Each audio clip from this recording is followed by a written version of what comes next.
Now, here's an update on tonight's draw for the National Lottery. The winning numbers are confirmed as 4, 9, 20, 23, 38 and 45. The bonus ball is 47. Early indications show there's just one jackpot winner collecting a little over £3.8 million. 4 years ago, the nation was appalled by a horrific murder. The bodies were found huddled together on this isolated track. We actually learned that one of the children was clinging on to life. I could see straight away from across the room, and I shouted out, "It's Josie." Remarkably, Josie Russell survived to try and rebuild her life with her father. She would see me looking sad and downcast, and she'd come and put her fingers. On an emotional return to the land of her birth, we trace the story of an extraordinary recovery. She represents the triumph of good over evil. Josie's journey in 35 minutes on BBC One. This is BBC One in the Northwest. Now the news at 10 o'clock with Peter Sissons and Martin Henfield. Tony Blair promises swift police action if Britain's fuel is blockaded again. He warns there'll be no giving in to demands that could wreck the economy. Still miles and miles of misery from the most widespread floods for 50 years. For some, worse to come with more heavy rain forecast. And Alex Stewart, pillar of English cricket, denies the allegations of an Indian bookmaker. In the Northwest, life for the murderer of 15-year-old Louise Sellers. DNA tests on a cigarette butt trap her killer 5 years after her death. And a one-day strike from midnight on Merseyrail over attacks on staff and passengers.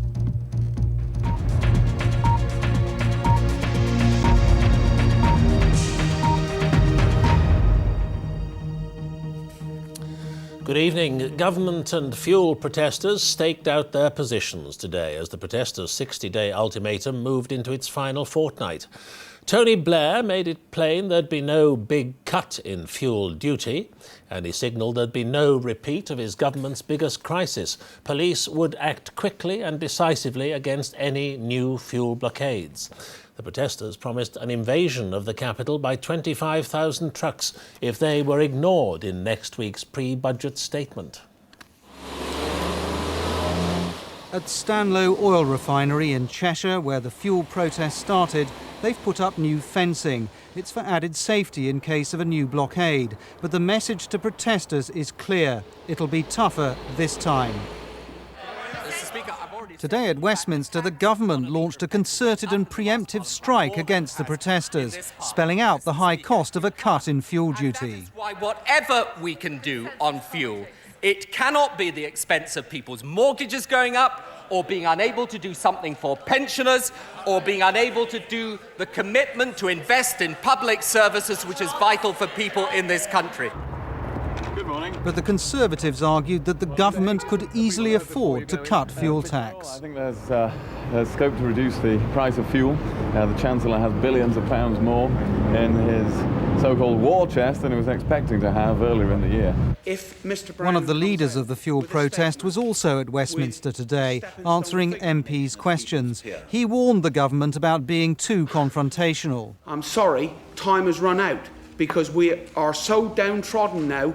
We are in a corner. I'm from the country. If you get a rat in a corner of a room being chased by a cat, there's only one thing he can do to survive. He's got to fight back. The government has already told organisations like the Health Service to be ready for another fuel blockade by building up stocks. But at this hospital in Berkshire, the one thing they can't stockpile is the most important: fuel for staff to get to work. We don't have facilities for stockpiling petrol. We've got large supplies of diesel, which we use for heating the hospitals, and we've got good supplies of that. And we can convert some of that to run at the ambulances and other essential users, but we can't convert it into petrol, unfortunately. Despite the disruption caused by the last blockade, policing at refineries like this one near Edinburgh was low-key.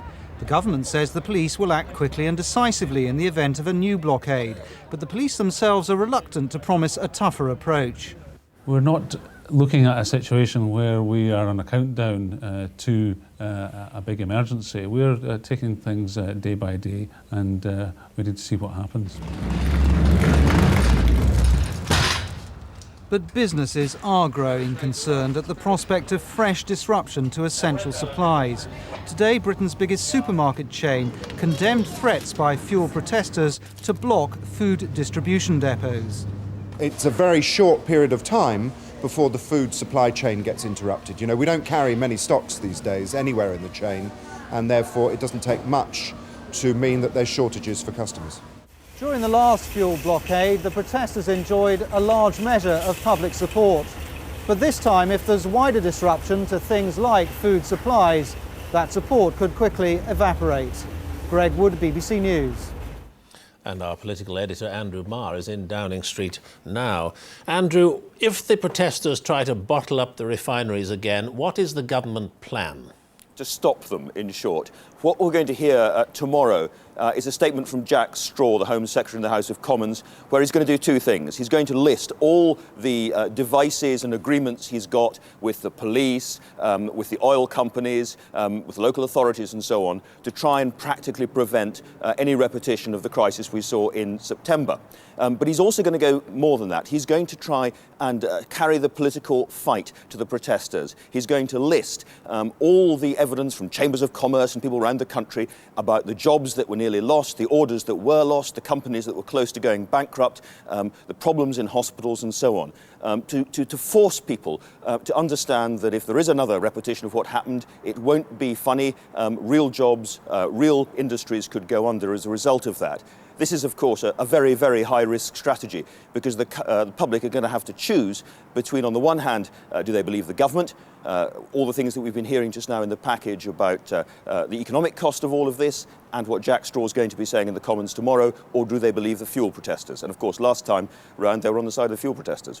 And briefly, Andrew, how much is at stake for Tony Blair politically? An enormous amount is at stake for Tony Blair politically. If this goes badly wrong again, then he could see the same kind of sickening fall in his poll ratings that happened in September. What we have at the moment is a very, very big stick being waved by Jack Straw, and on the other hand, what appears to be a very small carrot being waved from the Treasury in the pre-budget statement in a few days' time. Now, the vegetable may be too small. Andrew Marr, thank you. Much of Britain is bracing itself for more severe flooding, with heavy rain forecast for the next 3 days. Large swathes of the country remain underwater, to an extent not seen since the Great Floods of 1947. The Environment Agency says the flooding will get much worse before it gets any better. It's issued 14 severe flood warnings, meaning an imminent danger to life and property, on some 11 rivers. On the River Severn, Shrewsbury is inaccessible by road. Bewdley is badly affected. The River Ouse at York is some 15 feet above normal levels. And tonight on the River Derwent, people in Malton and Norton are preparing to evacuate their homes. Nicholas Witchell reports. On only 2 other occasions in the past 100 years has the city of York known anything like it. The River Ouse is 15 feet above its normal level, and it's likely to rise further tonight and over the next few days when further heavy rain is forecast. The city is familiar with floods. It's spent £800 million on a flood protection system. Without it, things today would have been very much worse. As it was, only about 150 buildings went under. The Archbishop of York's official residence was one of them. He was wading through cellars from which historical documents and other treasures had been hurriedly removed yesterday. His home, like so many others, could not be protected. I do hugely sympathise with people whose homes have been inundated. I mean, it's filthy in there, it's dirty, it's smelly. I have every sympathy with them, and I just hope and pray that the flood will soon subside. Apart from the Ouse, 2 of Yorkshire's other main rivers, the Aire and the Derwent, are also in full flood. Thousands of acres in the low-lying valleys have disappeared underwater. Some villages in North Yorkshire are experiencing the despair of being flooded for the second time in 18 months. Now the sandbags are being brought out again. If you put them here, we can put them down. Just put them there. Drop some off. This home is typical. Its owner had just finished rebuilding after the last flood. We're back to square one again. We were absolutely gutted this morning, or last night, when water started to come in. We just couldn't contain it any longer. Those waters show every sign of continuing to rise. Some were determined to stay in their homes. Others were being told to leave. Youngsters had a chance to hitch a ride on a fire engine. But for the elderly, uprooted from their homes, it's all very traumatic. Tonight, across low-lying areas of northern England, the outlook is grim. At one waterlogged farm, cut off since Saturday, the animals have been brought into the house. We're now sharing the house with 130 sheep and about 25 buffalo calves as well. Rural communities facing extreme difficulty and resorting to unorthodox solutions. Nicholas Witchell, BBC News. And there's more misery tonight for people living along the banks of the River Severn. More rain is forecast and water levels look set to rise. One of the worst affected towns along the Severn is the town of Bewdley in Worcestershire. From there, Richard Bilton reports. The Severn tonight is dark and dangerous. Swollen beyond recognition, its banks have disappeared as the water sprawls across the centre of Bewdley. Kids need to get to the river all. Because the bridge is going to be shut off. For the police, the water has become too deep and too hazardous. Concerned about the rising floods, tonight they cut off one end of the bridge, splitting the town in two. Because there's only one alleyway that's now giving access into Ribbenhall, and because of the rising water levels, that's now flooding.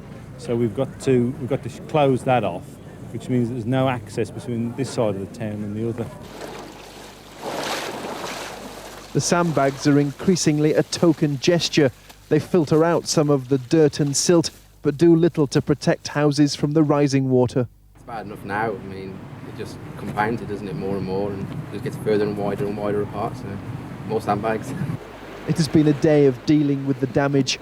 Bewdley is used to flooding. Some houses are built on stilts. There is a limited flood defence system, but all have been overwhelmed by the amount of water. And as it rises, it destroys property. Dave Griffiths tried to prepare. In his lounge, he has swimming pool tiles instead of carpet and pallets built into the walls for his furniture, but even he was beaten. There's very little else we can do. We've tried everything we possibly can now.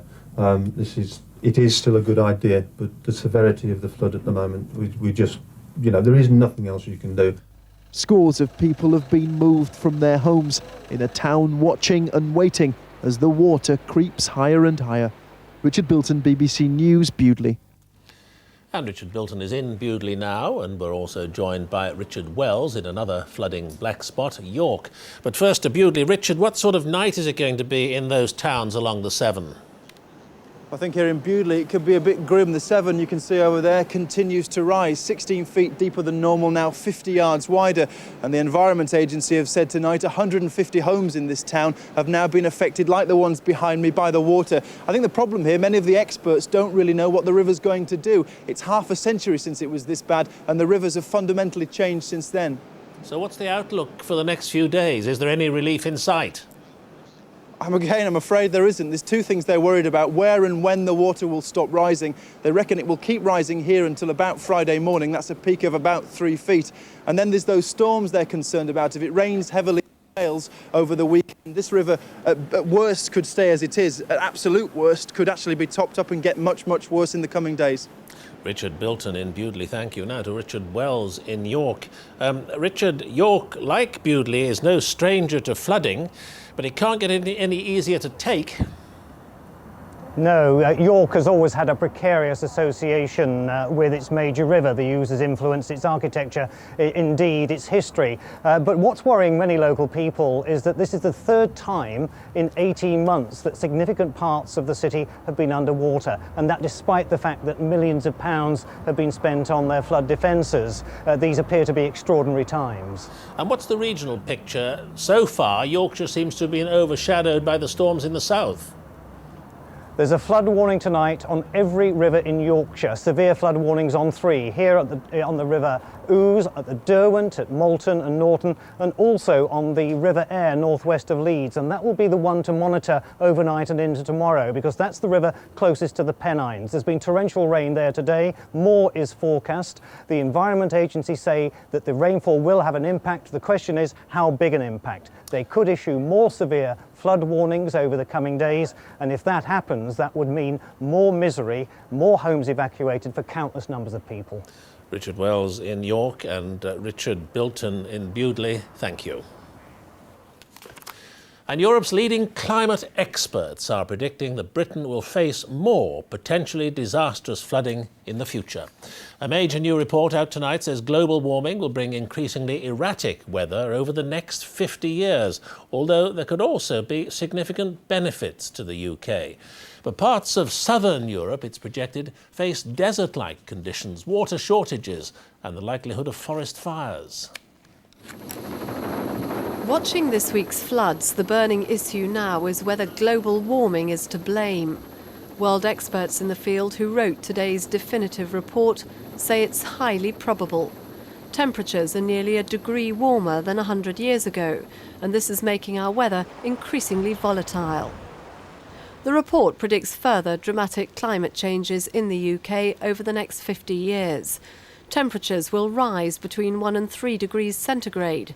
There'll be milder and wetter winters, and more storms and floods.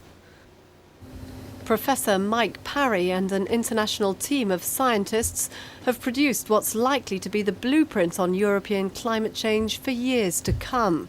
He says global warming will also bring benefits.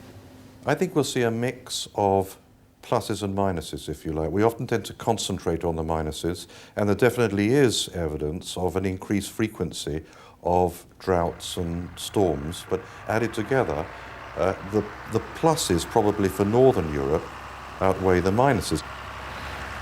This farmer is already reaping the benefits. His crops grow faster in the warmer weather.